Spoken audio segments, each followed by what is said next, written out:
Praise the Lord. మంగళవారము December 31, 2024.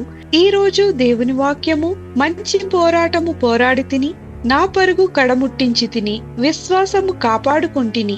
2 Timothy 4:7. చక్కగా ముగించుట.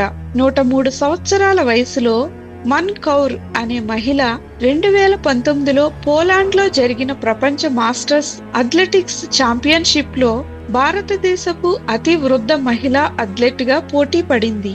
విశేషమేమిటంటే కౌర్ 4 ఈవెంట్లలో జావెలిన్ త్రో, షాట్ పుట్, 60 మీటర్ల డాష్ మరియు 200 మీటర్ల పరుగు స్వర్ణం సాధించింది. కానీ చాలా ఆశ్చర్యకరమైన విషయం ఏమిటంటే ఆమె 2017లో ఛాంపియన్షిప్ లో పరిగెత్తిన దానికంటే వేగంగా పరిగెత్తింది. ఒక ముసలి బామ్మ తన 2వ శతాబ్దానికి దూసుకెళ్తున్న కౌర్ ఎలా పరిపూర్ణంగా పూర్తి చేయాలో చూపించింది. అపోస్తులుడైన పౌలు తన జీవిత చివరి సంవత్సరాలలోనికి ఎలా ప్రవేశించాడనే దాని గురించి తన శిష్యుడైన తిమోతికి వ్రాశాడు.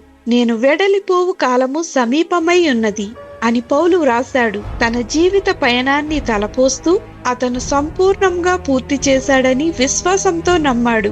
నేను మంచి పోరాటము పోరాడి తిని అని పౌలు చెప్పాడు. నా పరుగు కడముట్టించి తిని. అతను తన అద్భుతమైన విజయాలను లెక్కించటం లేదా అతని విస్తారమైన ప్రభావాన్ని పరిశీలన చేయడం వలన అతనికి నమ్మకం లేదు.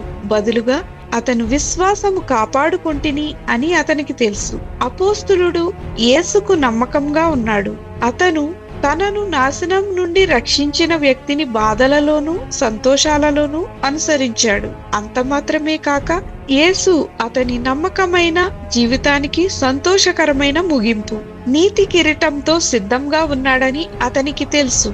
మీరు బలంగా పూర్తి చేస్తే ఎలా ఉంటుంది? ఈ కిరీటం శ్రేష్టమైన కొద్ది మందికి కాదని, తన క్రీస్తు ప్రత్యక్షతను ఆపేక్షించు వారందరికీ అని పౌలు నొక్కి చెప్పాడు. మనం క్రొత్త సంవత్సరంలోకి వెళ్తున్నప్పుడు యేసు తనను ప్రేమించిన వారందరికీ పట్టాభిషేకం చేయడానికి ఆసక్తిగా ఉన్నాడని గుర్తుంచుకోండి. మనం బలంగా పూర్తి చేయడానికి జీవించగలం. మీరు బలంగా పూర్తి చేస్తే ఎలా ఉంటుంది? బాగా ముగించడంలో ఉదాహరణ ఎవరు? ఆలోచన చేయండి. ప్రార్థన. దేవా, నేను బాగా ముగించాలనుకుంటున్నాను. అన్నింటికంటే లేదా ఇతరుల కంటే నిన్ను ఎక్కువగా ప్రేమించేలా నాకు సహాయం చేయమని యేసు నామమున అడుగుచున్నాం తండ్రి. ఆమేన్.